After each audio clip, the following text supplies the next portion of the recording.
I had a chance to talk to President-elect Trump last night, about 3:30 in the morning, I think it was, to congratulate him on winning the election. And I had a chance to invite him to come to the White House tomorrow to talk about making sure that there is a successful transition between our presidencies. Now, it is no secret that the President-elect and I have some pretty significant differences. But remember, 8 years ago, President Bush and I had some pretty significant differences. But President Bush's team could not have been more professional or more gracious in making sure we had a smooth transition so that we could hit the ground running.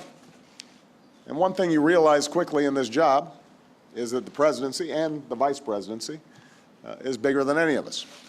So I have instructed my team to follow the example that President Bush's team set 8 years ago and work as hard as we can to make sure that this is a successful transition for the President-elect. Because peaceful transition of power is one of the hallmarks of our democracy. And over the next few months, we are going to show that to the world. I also had a chance last night to speak with Secretary Clinton, and I just had a chance to hear her remarks. I could not be prouder of her. She has lived an extraordinary life of public service. She was a great First Lady. She was an outstanding senator for the state of New York, and she could not have been a better Secretary of State. I'm proud of her.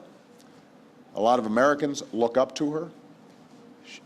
Her candidacy and nomination was historic and sends a message to our daughters all across the country that they can achieve at the highest levels of politics. And I'm absolutely confident that she and President Clinton will continue to do great work for people here in the United States and all around the world. Now, everybody is sad when their side loses an election. But the day after, we have to remember that we're actually all on one team. This is an intramural scrimmage. We're not Democrats first, we're not Republicans first. We are Americans first. We're patriots first. We all want what's best for this country. That's what I heard in Mr. Trump's remarks last night. That's what I heard when I spoke to him directly, and I was heartened by that. That's what the country needs. A sense of unity, a sense of inclusion, a respect for our institutions, our way of life, rule of law, and a respect for each other. I hope that he maintains that spirit throughout this transition, and I certainly hope that's how his presidency has a chance to begin. I also told my team today to keep their heads up, because the remarkable work that they have done day in, day out, often without a lot of fanfare, often with a lot of attention, work in agencies, work in obscure areas of policy that make government run better and make it more responsive and make it more efficient and make it more service-friendly so that it's actually helping more people. That remarkable work has left the next president with a stronger, better country than the one that existed 8 years ago. So win or lose in this election, that was always our mission. That was our mission from day one. And everyone on my team should be extraordinarily proud of everything that they have done. And so should all the Americans that I've had a chance to meet all across this country, who do the hard work of building on that progress every single day. Teachers in schools, doctors in an ER clinic, small businesses putting their all into starting something up, making sure they're treating their employees well. All the important work that's done by moms and dads and families and congregations in every state, the work of perfecting this union. So this was a long and hard-fought campaign. A lot of our fellow Americans are exultant today. A lot of Americans are less so. But that's the nature of campaigns. That's the nature of democracy. It is hard and sometimes contentious and noisy. It's not always inspiring.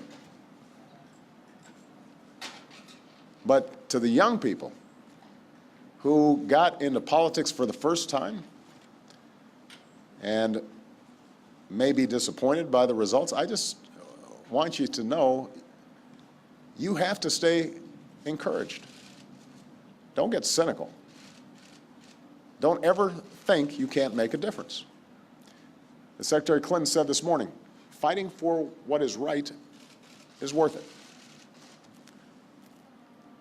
Sometimes you lose an argument. Sometimes you lose an election. You know, the path that this country has taken has never been a straight line. We zig and zag, and sometimes we move in ways that some people think is forward and others think is moving back. And that's okay. I've lost elections before. Joe hasn't, but, you know. So I've been sort of sharing. Remember, you beat me badly. That's the way politics works sometimes. We try really hard to persuade people that we're right. And then people vote. And then if we lose, we learn from our mistakes, we do some reflection, we lick our wounds, we brush ourselves off, we get back in the arena. We go at it. We try even harder the next time. The point, though, is that we all go forward with a presumption of good faith in our fellow citizens. Because that presumption of good faith is essential to a vibrant and functioning democracy. That's how this country has moved forward for 240 years. It's how we've pushed boundaries and promoted freedom around the world. That's how we've expanded the rights of our founding to reach all of our citizens. It's how we have come this far. And that's why I'm confident that this incredible journey that we're on as Americans will go on.